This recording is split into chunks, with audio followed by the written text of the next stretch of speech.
Welcome to Moments with Marianne. This is your host, Marianne Pastana. And we're here today with special guest, Michael King, who's here to share with us clarity through chaos. What if clarity, not hustle, is the real secret behind today's most effective leaders? Would you change the way you lead? I'm very curious about what this all is about, and today Michael King is here to discuss how moving leaders into action and achieving clarity through chaos does exactly that. Michael King is a top executive coach, keynote speaker, and recording artist, helping leaders rise through clarity and creativity.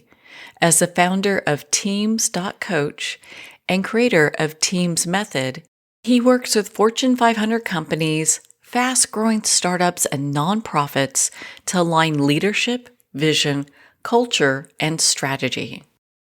His unique keynote experiences blend coaching, live music, and film to move audiences from burnout to breakthrough.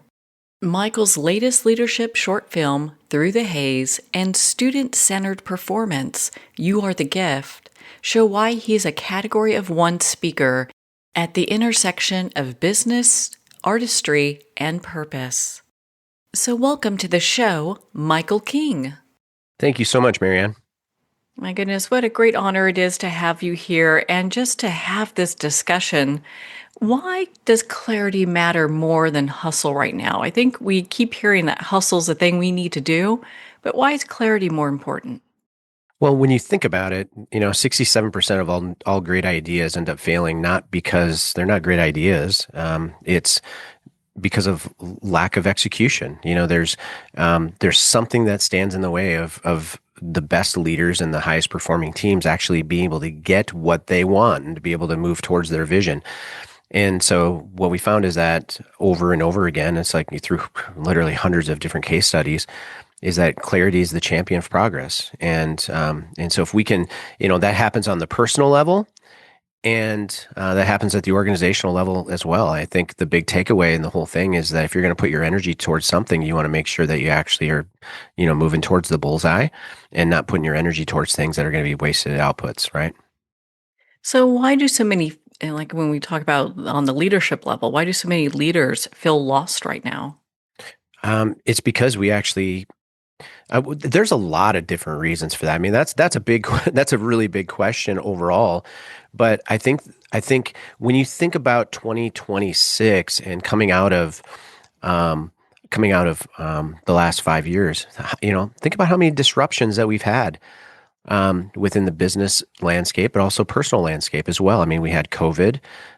We've had some massive what we call like value system disruptions within companies and within culture. Black Lives Matter. We have huge diversity issues. We have huge political division. There's all these different things, and sometimes it's even you don't necessarily know what is safe for you to show up at what version of yourself, and how do you represent your company. Oh, and then on top of that, let's go ahead and throw in a healthy dose of AI integration into the business scape as well, and let's go ahead and communicate across the board that people are going to lose their jobs because AI is now on the scene. So when you take all these different disruptions and you find out, as a leader, the only thing you really want to do is lead your company. Maybe you want to lead your family, and you're just trying to make a difference in the world. But there's all these things around you that it's hard for you to feel like you can actually control. And so what you find is that people just simply are doing things. They're sitting in that, what we call like the strategy bucket. They don't necessarily know if what they're doing is actually making a difference. They just feel like they have to be busy, because if they're not busy, then they're not moving the needle. And so we see people burning out and being really confused in the process.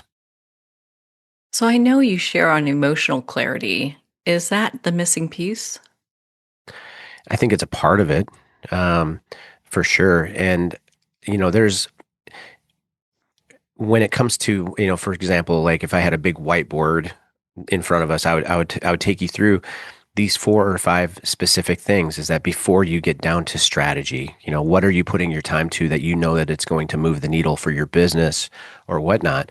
It always starts with identity, so identity and brand, they have a lot to do with each other, not only just at a corporate level, but also in a personal level as well. So I don't know who's listening here, but maybe you're a small business owner, or maybe you're an entrepreneur, or maybe you are sitting on an advisory board of one of the Fortune 500s that maybe even I work with. It always starts with this identity idea of, okay, great. So who are we? What do we do better than anyone else? What is the biggest problem that we solve? And how do we make people feel?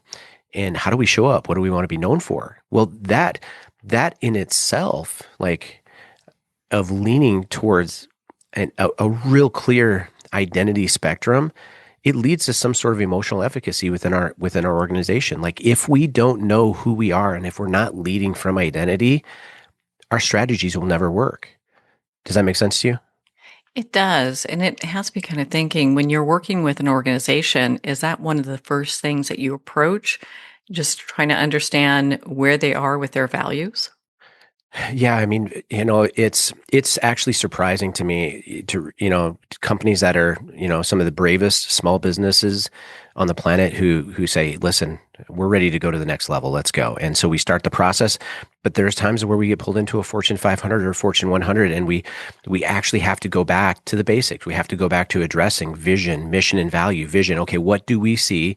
Mission, what do we do? Values, how do we make our decisions, and what do we stand for? What are we willing to die for, right? And it's amazing. Like, if you don't have those things clearly articulated, clarity goes out the window incredibly fast. So if you don't have those things, your people have no idea what you're about in the first place. And if your people don't know what you're about in the first place, there's no way that you can have an effective marketing strategy if your internal communication strategy is junk. It's going to fall apart. That makes perfect sense. And getting people to connect to a company's message and really feel empowered by it and motivated, that's a big deal. It really is, because um, it's all about whoever tells the best story always wins, and people want to be connected to the story of an organization. And because there's a lot of options, there's a lot of competitors. I mean, even with our companies, we have Teams.coach, which is our large team coaching vertical, and then we have Catalyst Co for our small businesses.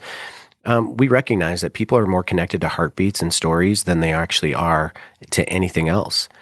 And we want to show up well, and we want to make sure that people feel connected and feel like that they can move the needle and grow. So, is there like a hidden cost for high achievement for people who are just focused on achievement? The hidden cost, I don't think there's such thing as a hidden cost. Why would I say that? Is because the things that you and I might consider hidden cost, um, it always manifests itself. Leader burnout, leader failure, um, lack of trust within an organization. All these things eventually come to the surface, and they end up costing you more than you'd ever possibly believe. Like, for example, when we start working with an organization, one of the first things that some of the bigger teams talk to us about is like, hey, what can we do to be able to decrease our turnover percentage or increase our retention percentage? And those are great questions to ask. Those are always indicators of what's actually happening in the underbelly of an organization. What is the culture of an organization? Is there a true north? Do people feel like that they belong? Do they feel like there's certain levels of clarity? Where does my responsibilities begin? Where does it end? Do I feel like I have an opportunity for advancement, growth, etc.? Right? Does this company actually bring out the best version of myself? All these things contribute to cultural efficacy within an organization. And guess what? Like, when you don't have a cultural map, when you don't have an organizational map, when there isn't a high levels of clarity, even when it comes to the internal value systems of an organization, you're going to lead your people to burnout and disillusionment. And those aren't hidden after a period of time, right? I mean, I would think not, because you're seeing people just kind of go by the wayside, and as a organization, wondering why aren't they producing? Oh, absolutely. I mean, if you remember, right, you probably remember at the end of COVID, um, the term quiet quitting was trending like crazy. Do you remember that? Yes, I do.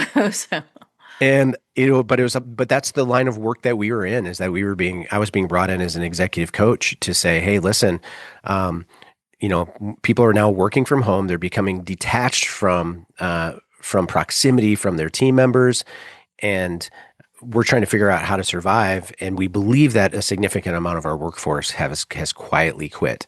Um, and quiet quitting is still rampant today. It's still happening, and it's expensive. And you have to figure out, like, again, you have to treat your organization and your team like a living organism. Like, again, those seats that people occupy, and the skill sets that they bring to the table, you have to know that you have the right people in the right seats, and you have to know that there's a certain level of clarity, and you have to know how to empower people and develop people. You have to know how to give things away, but you also know how to, you have to know how to develop leaders and keep people close at the same time. This is not easy. This is not for the faint of heart. And if you don't actually put time and attention and energy and strategy to this, you're going to miss out on so many wonderful opportunities that could be right in front of you. One of the things you talk on is about, and we've kind of touched on this a little bit, is how burnout isn't like a workload problem. It's an identity problem. Can you share on that for us? Yeah, absolutely. I mean, because when you think about it, um, we use assessments here within my own one-on-one coaching, but also our group coaching with Teams That Coach. And so, one of the assessments that we use is an Enneagram. Have you ever taken an Enneagram before? Oh, yes, I have. So it's very, very interesting that we have kind of profiles and some blueprints on our dashboards that we make available to teams that kind of show, like, here are some assessment profiles that some of the highest performing teams in the world are made of, right? And but what we find is that the people that have drive, the people that show a lot of initiative, they typically start their days off in, like, with the strategy, like in what we call the strategy box. And the danger part about the strategy box is that if it's not connected to your identity, if it's not connected to your value system, like, you can be busy, but being busy does not equal progress. It doesn't. Like, again, it could be, like, kind of where we started the conversation about what's the hard part between hustle culture and clarity.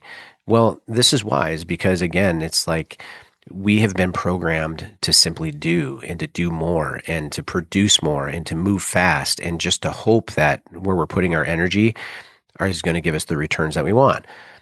But did you know that over 82% of the time, the reason why our strategies aren't effective is because it's a structure issue, because our structures are not functioning. Structure is always a gateway to effective strategy. But even before that, it comes down to identity. It comes down to who we are as people, and what does our company do better than anyone else? Is this what we're actually known for? And do the strategies actually align with our identity? It's amazing how we fall for, downloading other people's blueprints. We hop online. We might download a GPT for Chat GPT to produce outputs and copy and all this stuff. But if it doesn't actually align with who we truly, really are. So I tell people all the time, like, rather than us starting off our day with a to-do list, let's start off our day with our to-be list. Let's make sure that we're actually showing up being the person that we want to be. Let's make sure that our companies are showing up being the companies we're called to be. So you share a lot for major corporations and also parents. What is kind of some of the parallels between the lessons for each? You know, um, I think what you're referring to is that during the holiday season every year. So, because I'm a keynote speaker as well, so I speak at conferences.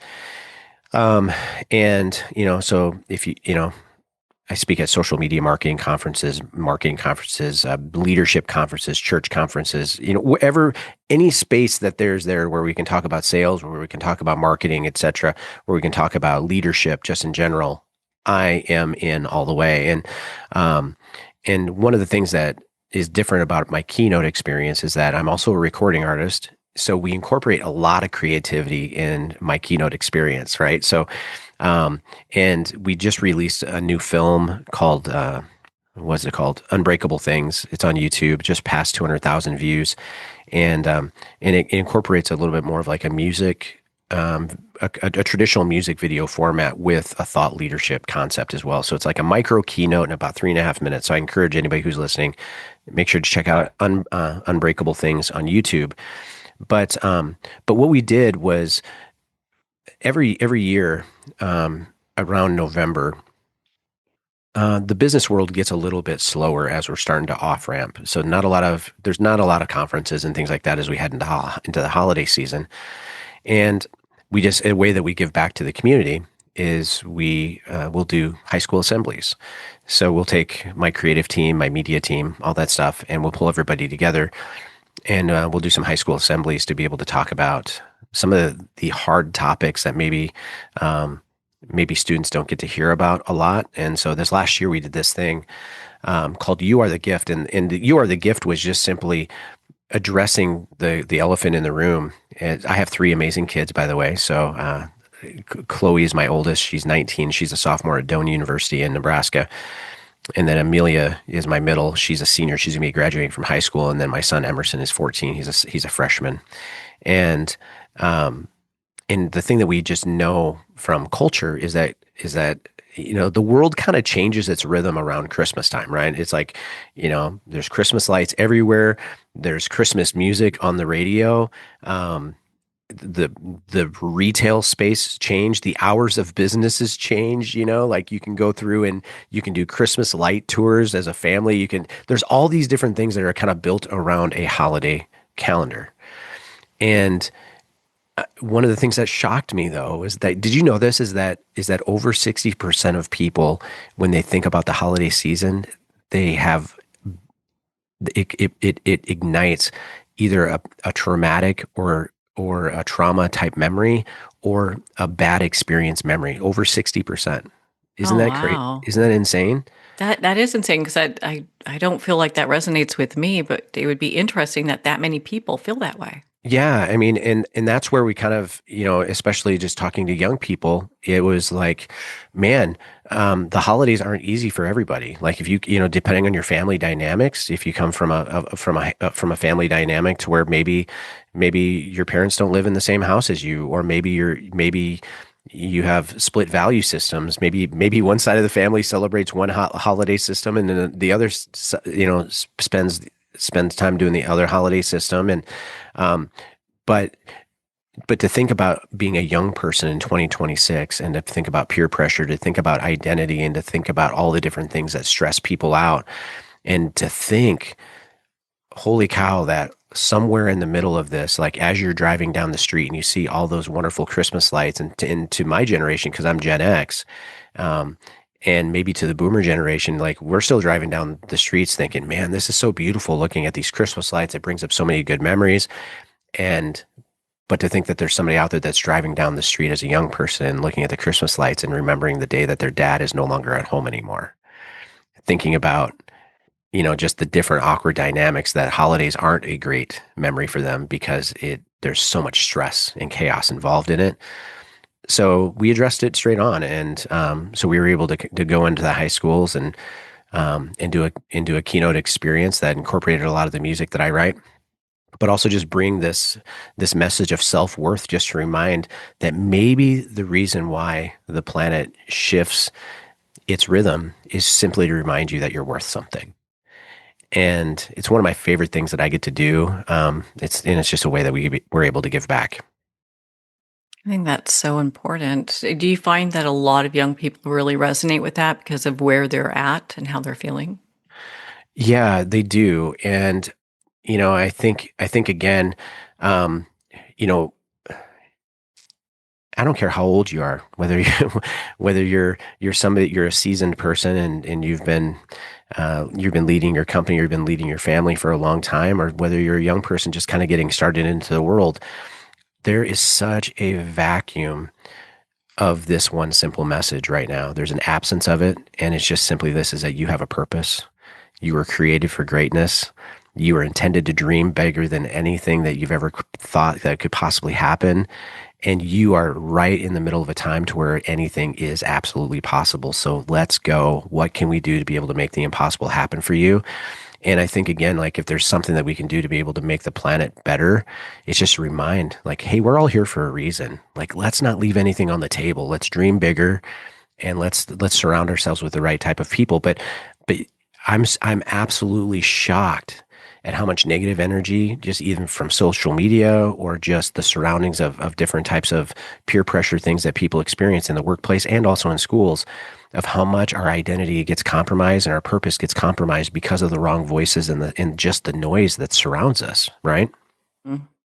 That is so true. Especially, it seems like there's a lot of negativity that's easy to come. And for a young person, that would be very difficult. It's harder for people of any age to really navigate that and not feel an impact of it. Yeah, and I think it's okay, to I think it's okay to love people in a way that's tangible during these seasons, but also just the world that we live in right now. I think, and I'm trying to be careful to not just be like ooey gooey on it a little bit, but this really matters a lot to me because I think number one is that we're afraid of failure just overall in general. And but I think that we need to understand something is that like failure is just kind of a part of the process. Like don't beat yourself up if you don't feel like you're succeeding at the level that you're succeeding at, but really trying to figure out ways that you can learn from it, but embracing the idea of returning from failure better than you ever have been before, dust off your knees and really tackle the future straight on. And then asking yourself every single day, okay, what is the biggest lesson that I've learned from this season, and how can I make the world a better place? We have to make sure that pain doesn't manifest itself in our lives in which we spread anger and hurt to other people around us, but we allow pain to allow us to become people of empathy, and for us to be able to impact other people in a positive way. I think for a lot of people, it's just understanding what to do with that pain, how to work through it or breathe through it.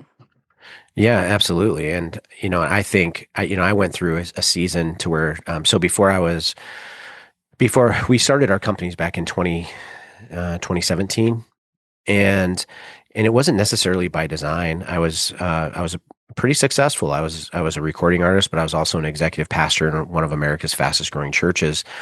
And the whole time that I was in that kind of that religious system, I always kind of felt like I was a square peg in a round hole, but I didn't know what else I could do. I felt stuck and I felt trapped. And by the time that I actually got brave enough to be able to make some of the decisions to get out, I had allowed myself to be subject to some voices and to some systems and to some processes that were just incredibly damaging and incredibly painful.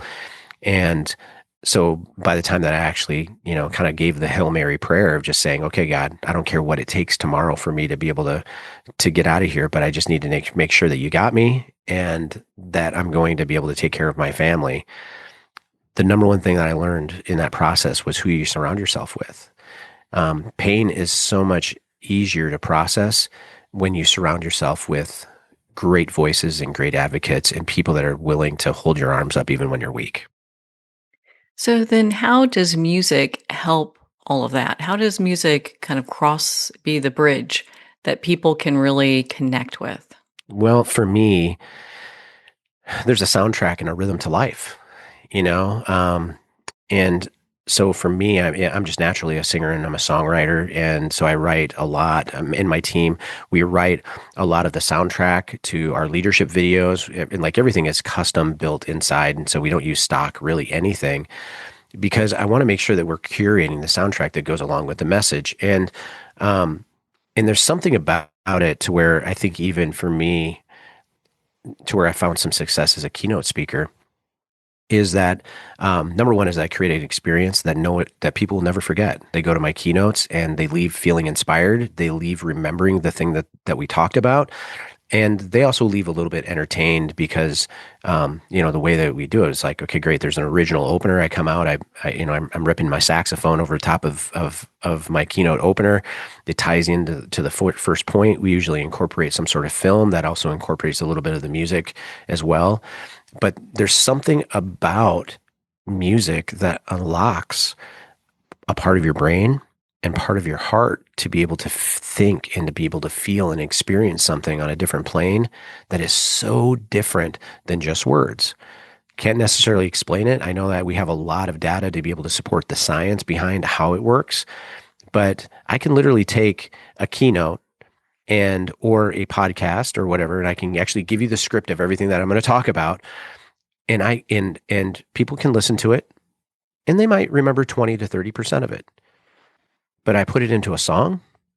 Science tells us that they're going to walk away understanding over 80%. They're going to remember over 80% of what they experience. Now, it's a shorter context, 3.5 to 4 minutes, um, but there's something that allows music to connect with us, that allows us to remember. My dad, so my name's Michael King. My dad is Michael King Sr. So my dad was a professional musician back in the 70s and 80s. And I have wonderful memories of my dad touring with some great artists and things like that. But I just found out over the last couple of years that my father has been diagnosed with dementia. And so every day we're kind of struggling as far as like what version of my father we're going to get. I moved back to actually Omaha to be able to be closer to my dad because I just didn't want to miss out on some things, right? And it's amazing, like with my dad, it feels like our conversations are on like kind of like 20-minute loops to where we'll talk about things for about 20 minutes and then he'll start the conversation over and then we'll have that exact same conversation over again. And then he'll forget about what we talked about and then we'll go back and do the 20-minute loop over again. Have you ever experienced anything like that? I have, yes. But what's amazing about my dad is that I can grab my guitar and I can start playing something that he knows the song. It could be something, from the Beatles, or it could be something from, Creedence Clearwater Revival or something like that that my dad would have played back in the 70s and 80s, maybe Elton John or Billy Joel. And his eyes brighten up. He immediately leans in and he can pick up a guitar and he can play with me and he can sing with me. And there's something about how music translates and opens up parts of our mind and parts of our heart and our soul to where it resonates deeper and it helps us digest, it helps us to remember and to hold on things for forever. Well, thank you for sharing that, and I'm so sorry that you're going through that. That's a real difficult time, it sounds like, but you're really showing up and being there and embracing all that it has to offer. It's special. It really is. And, one of my fears was when my dad got dementia, I kind of felt like that maybe I was going to be frustrated. I was going to be forgotten. My grandmother passed away of Alzheimer's, when I was a teenager. And I was really frustrated the last few years of her life just because every time that I showed up and talked to my grandmother, she didn't remember who I was. But this is really, it's allowed me to grow into this of just recognizing like these special moments that I get to experience with my father. I know the future is, kind of what it looks like and what those things are going to do. But to be able to experience like the miraculous moments of connection and to not take those for granted, they're special, Yeah, I can understand why. My goodness. I understand that you also have a song, You Are the Gift, that resonates so deeply with students. Can you share that with us? That was actually, it's not a song. It was just actually a keynote called "You Are the Gift," and I put out. I think you can actually still find this on Spotify and YouTube and Apple Music, wherever you get your music. But if you go there, you're going to see. So if you look for Michael King and you look for these, if you look for Michael King Christmas Sessions, or if you look for Michael King Unbreakable Things, or Michael King You Are Through the Haze. These are the recent singles that we've released over the last year, but there was a saxophone Christmas record that came out that's all original saxophone Christmas music, and so we incorporated that into our high school assemblies as we travel and tour, and you know, and it again, it's just a way for us to be able to bring high levels of musical excellence, creativity. It's a lot of fun. We're able to engage students into that process. But the message of "You Are the Gift" is really kind of the thing that's important for that keynote and that high school assembly, which, by the way, if you have never done a high school assembly before, I highly encourage that you step out and you just do it. I think people would love you, by the way. I think it'd be so much fun. Have you ever done one? I have not. I have not, but I don't know if that's in my wheelhouse. I mean, you're so good at all these things. My goodness. I mean, musician, here you're working with these Fortune 500 companies. You've got a lot under your belt. So I'm not sure I'm quite ready for that. So, Well, I mean, being a successful, uh, women in business and in broadcast, I think people would love to be able to hear from you. They need to hear from you, and people need to have access to you. So just understand. And the reason why I do this is not just because like I'm busy, but I want to be able to make an impact.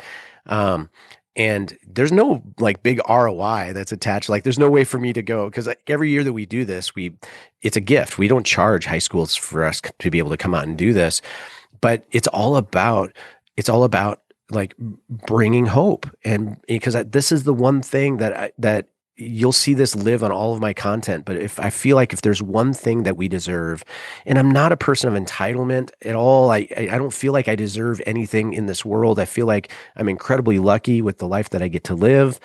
And in the people that are in my life, I am truly just incredibly lucky and blessed. But if there's one thing that I feel like everybody on the planet deserves, and it's the opportunity to experience hope. And when I kind of lean into that and I look for, low hanging fruit opportunities to be able to take the things that I'm currently doing and be able to make that message wide spectrum, like let's go, let's bring that into a high school. Let's make sure that we find that student, find that person that just simply needs to be reminded that they are the gift. Like the reason for this season is because you are the gift. Like you are it. You have a purpose. And I promise you this, like if you can see yourself the way that I see you, and if we can get you to be able just to tweak some things a little bit, like your whole trajectory and your outlook in life could potentially change, and you're going to make a massive impact. And that's really that's my goal, is to just say, hey, listen, I don't want you to feel like you got to walk through this season feeling frustrated and feeling angry, um, and alone and marginalized, for the single mom who's at home, preparing Christmas for the first time as a single mom. It's like, I got you. I want you to know like you're going to make it, like you have purpose for the daughter who lost their dad, and this is their first holiday, because their father passed away, or their grandparent passed away, etc. It's like, let's remind you today, like you have a purpose, like you're here for a reason. Well, that is just so empowering. What is like one or maybe two like real key points that you see that high schoolers really gravitate towards in your talks? Well, I will tell you this is the reason why I said to you, if you haven't done a high school assembly, I highly recommend that you do it.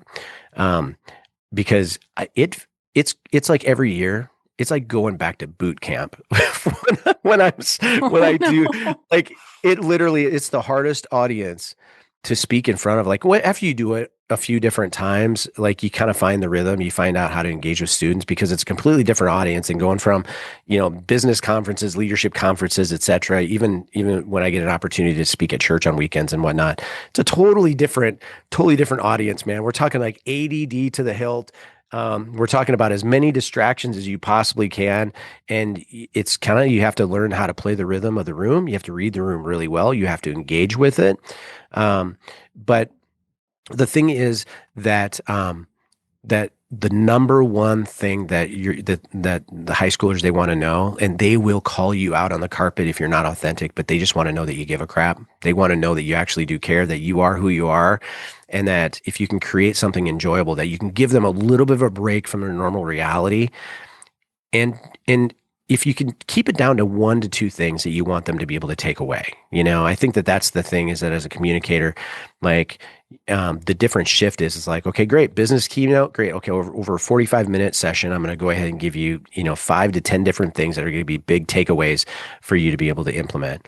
High school assemblies, okay, great. Let's figure out a way to keep that south of 35 minutes. Let's keep it highly entertaining. Let's get them to laugh as much as possible, but let's make sure that the resounding message comes across is that I actually really care about you. I'm here today because I see purpose and favor in your life. I want to remind you of how great you are.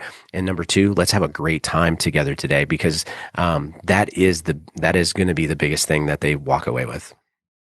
They sound almost tougher than CEOs. I'm kind of wondering about that. So, when It's you have a toss up between a boardroom of CEOs that are maybe hesitant to change and high schoolers, which would you choose? well, it's going to be a draw. The reason is because I'm more familiar with the CEO space. Like there's something like I literally just came right before we did this interview today.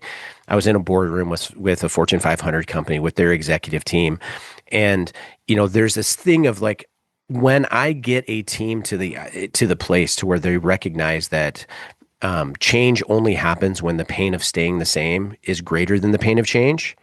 Um, that's when the magic happens, like put me up in front of that team and we will literally accomplish the impossible together. And I know how to move the needle on it.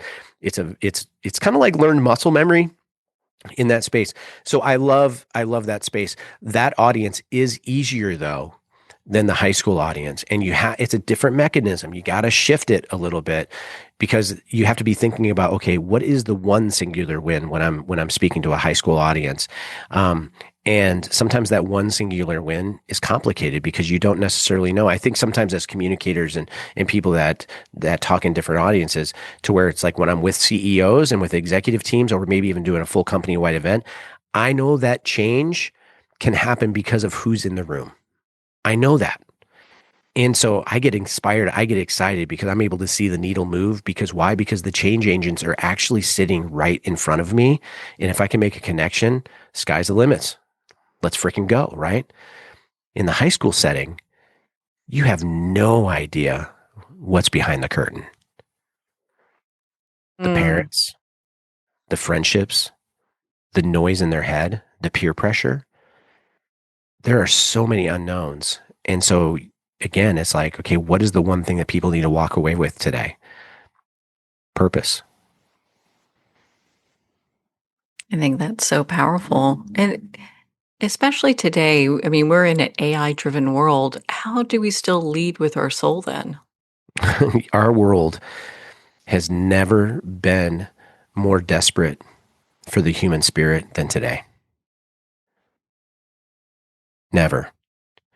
And, I think, and I was just telling our communications team this over and over again, because like I'm a couple of the conferences that I have coming to speak up, I'm speaking at a couple of AI conferences this year. And I think even why our long form video formats of like, hey, we're going to go in, so we're recording a single that's going to go out to radio, and then we're going to create a video version of this that incorporates in a speaking section that's going to be very cinematic and storytelling, and it's going to be produced really well. The reason why all these things are important is because like we found out our long form video strategies, they work they get higher levels of engagement is just because it's not AI, slush.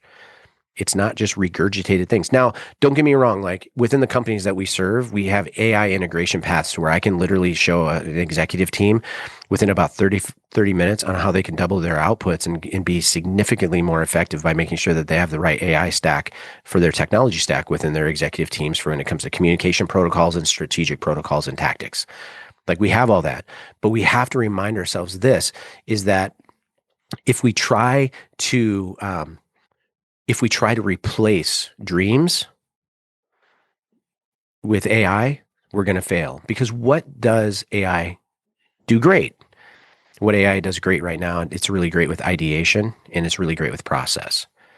But still, when it comes to execution, over 78% of the tasks, I'm sorry, not 78, 76% of tasks that need to be executed or things that need to be executed, even from AI outputs, still need human intervention.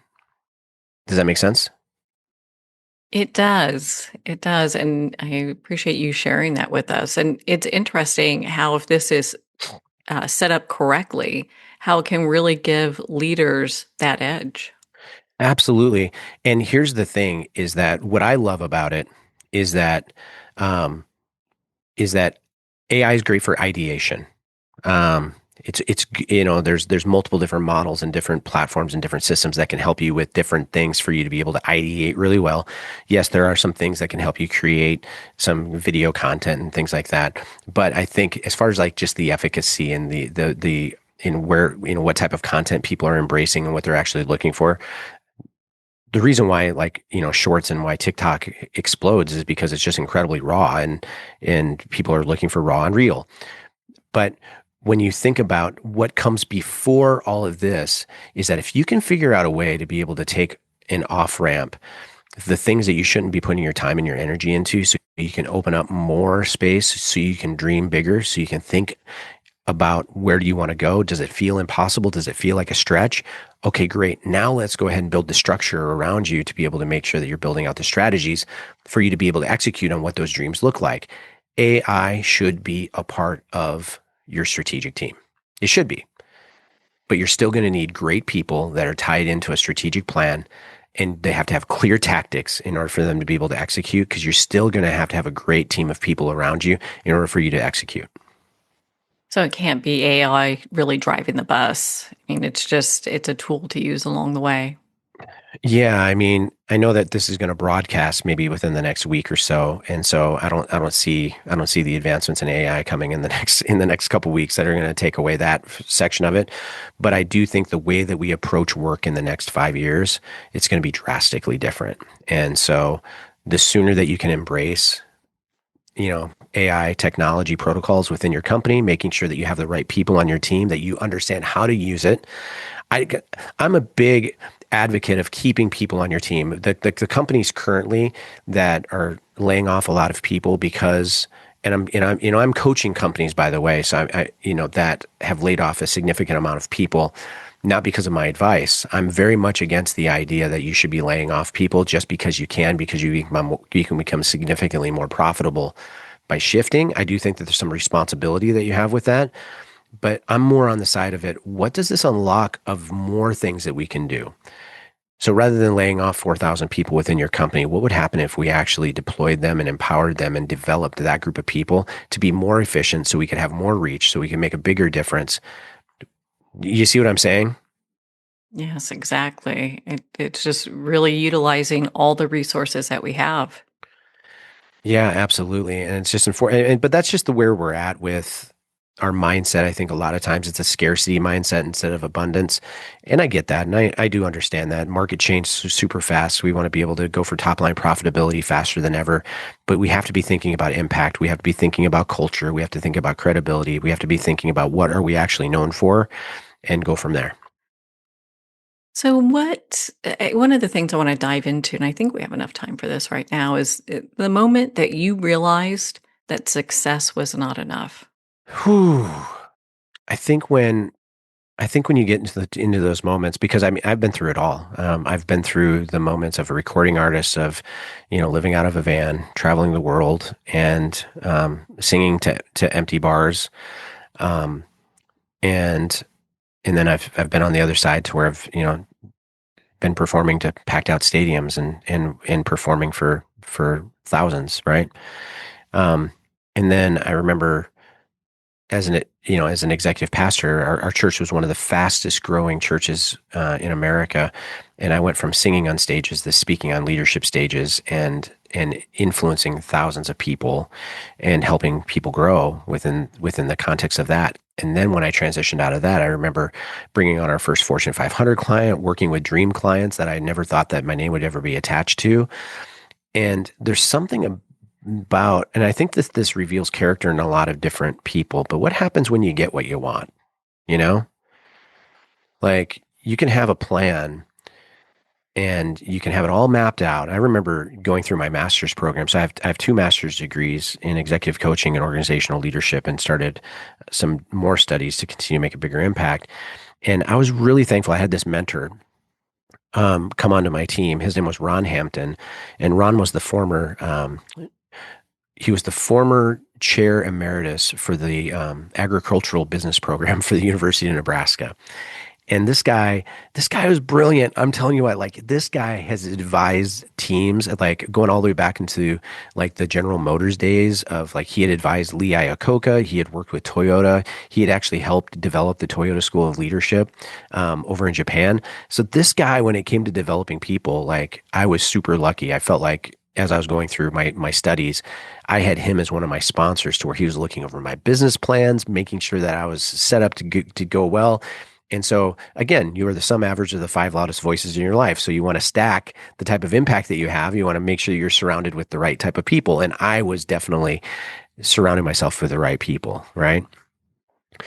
And I remember going through all of this and building out all these plans. And somewhere, this is probably right before COVID, all of a sudden things started to shift to where it's like financially, okay, well, we're doing all right.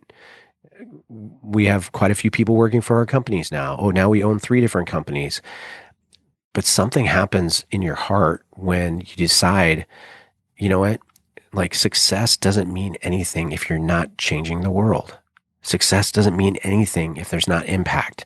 Success doesn't mean anything if people don't have hope. And, I think on this side of the fence now, like what I experienced in church ministry and things like that, like I'm a person of faith. I love Jesus. I've experienced some things where I've become very skeptical of American church and some of the abusive systems that exist within it. But I'm still very pro church as long as it's healthy and the leaders they have a good, healthy construct for development and leadership. Right. But the thing that I've learned across the way on all these different things is just like what is the true north? What's the type of impact that we can make as people, and making sure that we never forget why we do what we do. And I think sometimes when we get desperate, we start looking for the low-hanging fruit. Like, as long as I'm making money, then I'm considered a success. And I think you're selling yourself short. I think you're missing out on a blessing if that's the only thing that you're chasing. It's been my experience. You can get all the accolades, hit the different rings and of success and get the corner office and still be unhappy. So it's really interesting when you sit and look at it. It's like, okay, so having purpose and clarity is such a big deal. Absolutely. I mean, we've seen the types of work that I get to do. I mean, like I've seen more marriages restored. I've seen people walk away from addictions. I've seen people, like, these are all Fortune 500 stories of companies that you and I know, because the stress and the chaos that comes and the pressure that comes with actually leading in those spaces.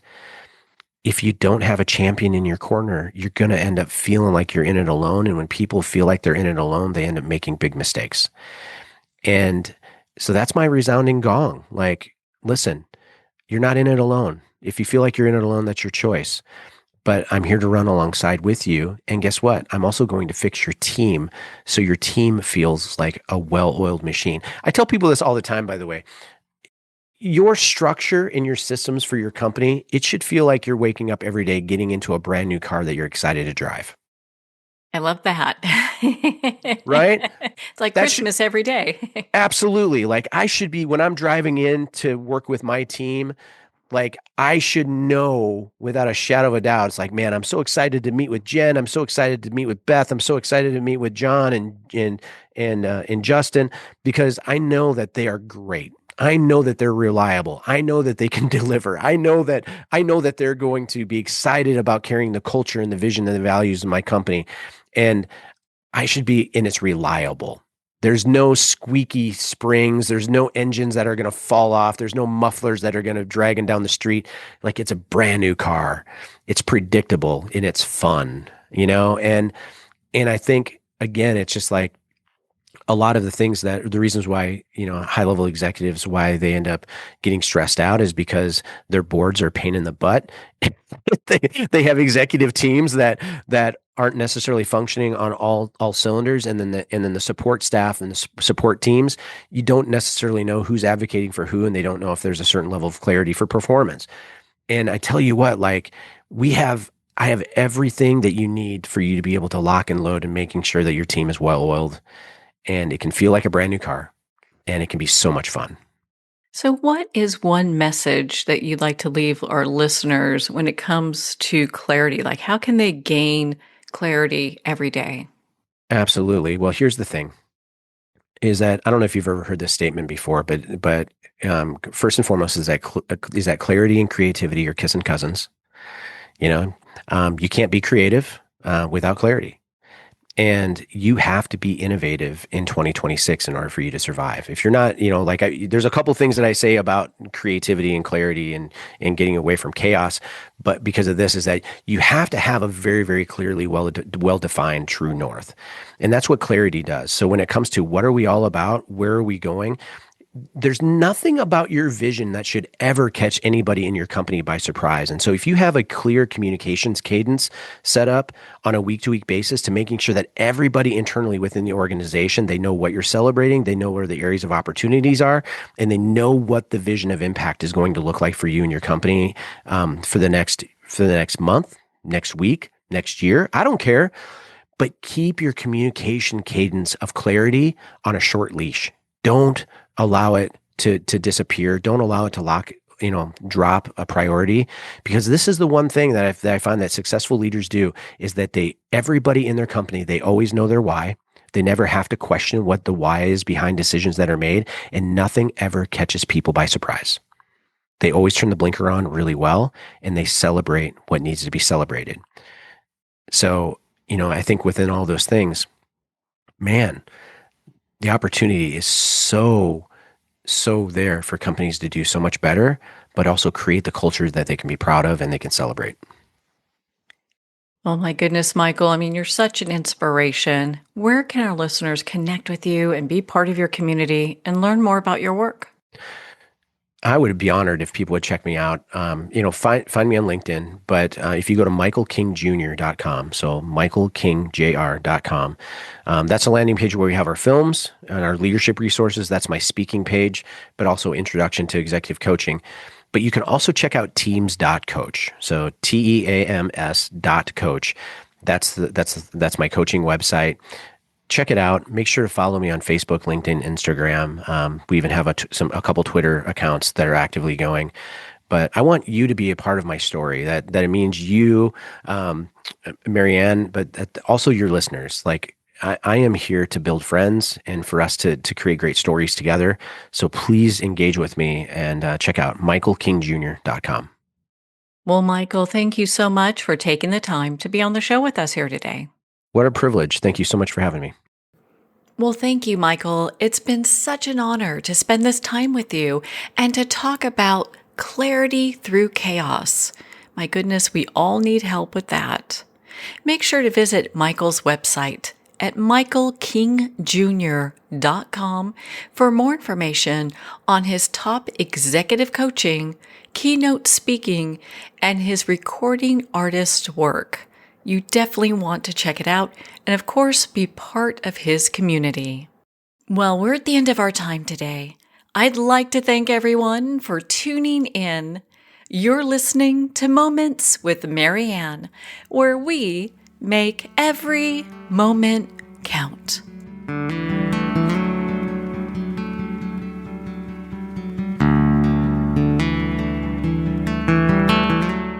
In a single moment, your life can change. Moments with Marianne is a transformative hour that covers an endless array of topics with the best of the best. Her guests are leaders in their fields, ranging from inspirational authors, top industry leaders, and business and spiritual entrepreneurs. Each guest is gifted and a true visionary, a recognized leader in her own work, and while teaching others to develop, refocus, and grow, Marianne will bring the best guest and sometimes a special surprise. Don't miss this. You never know just which moment will change your life forever. Make sure to tune in and visit momentswithmarianne.com for more information.